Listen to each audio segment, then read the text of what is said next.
ये क्या नहीं बना, ये पूछो। ये अपने प्रिय भक्तों के लिए क्या नहीं बना। द्रौपदी की चप्पल अपने काख में दबा ली, द्रौपदी की भलाई। नौकर बना प्रेमियों के, अपने कल्याण पुस्तक आते होगी। सबसे पहले तो मैं काम बताता हूँ, सुनो। एक काम करो, 100-200 रुपया का खर्चा बता रहा हूँ, वो करो। साल का सब्सक्रिप्शन करो कल्याण पुस्तक, गीता प्रेस गोरखपुर से। हिंदू हो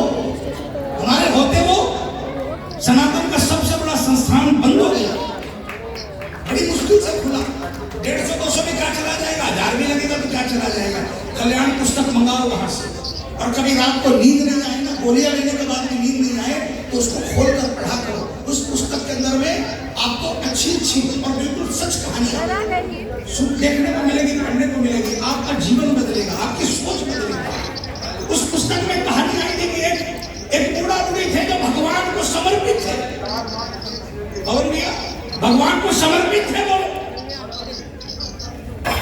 नित्य क्रियाकर्म के अलावा जो समय होता था वो भगवान में करते थे। बूढ़ी माई हमेशा बूढ़े बाबा से कहते थे कि ये जो खाना बनाना, ये बर्तन मलना, ये कपड़े धोने का जो समय जाता है, अगर कोई नौकर मिल जाए तो वो ये समय भी हम अपने ठाकुर के ध्यान में लीन हो जाए। एक दिन एक आवाज आई, नौकर रख लो, नौकर रख लो। बुढ़िया माई दौड़ कर गई कि भाई मुझे नौकर रखना है। रहोगे? बोला रहूंगा। तनख्वाह क्या लोगे? बोला बुढ़िया भाई तनख्वाह बनख्वाह कुछ नहीं, मैं आपके लिए जो भोजन बनाऊंगा उसी में से 2 रोटी सुबह 2 रोटी शाम को पालूंगा, आपका सारा काम करूंगा, लेकिन मेरी एक शर्त है, कुछ नहीं मांगूंगा। शर्त यह है कि मुझसे कभी ये नहीं पूछना कि मैं कौन हूं और कहां से आया हूं। जिस दिन पूछोगे मैं चला जाऊंगा। बुढ़िया भाई ने बोला मुझे क्या, अंधे को क्या चाहिए? 2 आंखें। मुझे क्या दरकार है जो मैं पूछूंगा मेरा काम करेगा, और मेरे पास ऐसा है क्या जो तू मेरे से ले जाएगा? कोई धरोहर तो है कोई नहीं, बूढ़ा बुढ़िया जो ले जाओगे। बूढ़ी माई ने रख लिया। अब वो नौकर सुबह से लेकर रात तक खूब सेवा करता। अब बूढ़े बुढ़िया का पूरा समय भगवान के ध्यान में लीन रहता। रात को चरण दबाकर दोनों बूढ़े बुढ़िया का वो नौकर सोता, और सुबह सुबह उनके उठने से पहले उठ जाता है। 2-4-6 महीने निकल गए। अब इंसान तो है नहीं, इंसान की फितरत बदलती नहीं। बुढ़िया माई ने सोचा सा कौन सा लालच है जो बिना पैसे लिए ये नौकर हमारी सेवा कर रहा है। एक दिन वो नौकर रात को चरण दबा रहा था। बुढ़िया माई ने, ए मेरा बेटा, ए मेरा बाबू, तेरे तो कोई औलाद नहीं, तूने औलाद से बड़ा धर्म निभाया है, लेकिन मेरे मन में एक सवाल है, अपनी माँ को जवाब नहीं देगा। तू बता ना बेटा, तू कौन है, कहाँ से आया? नौकर ने कहा माँ अभी बहुत रात हो गई, अभी आप सो, अभी आपका चरण दबाता हूँ, कल सुबह आपको बताऊंगा मैं कौन हूँ। सुबह नौकर साहब नहीं मिले, पूरा गांव घूम लिया, सबसे पूछ लिया, नौकर नहीं मिले। माथा पीट लिया कि हाय मैंने क्या किया। बहुत पछताए बूढ़े बुढ़िया दोनों। उन्होंने मन बनाया कि वृंदावन जाकर आते हैं।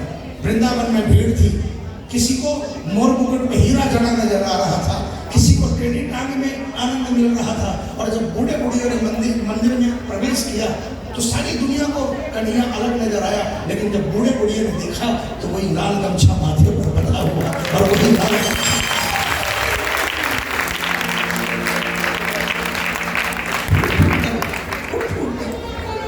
आप इतने दयालु हमारे सर्वेश्वर नौकर बन गए, क्या नहीं बना?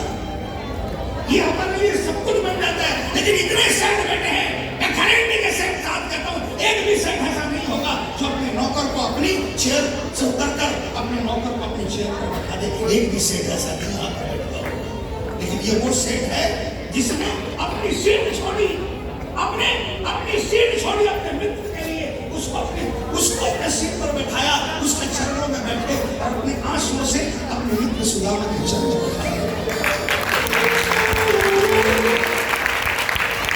तेरे जैसा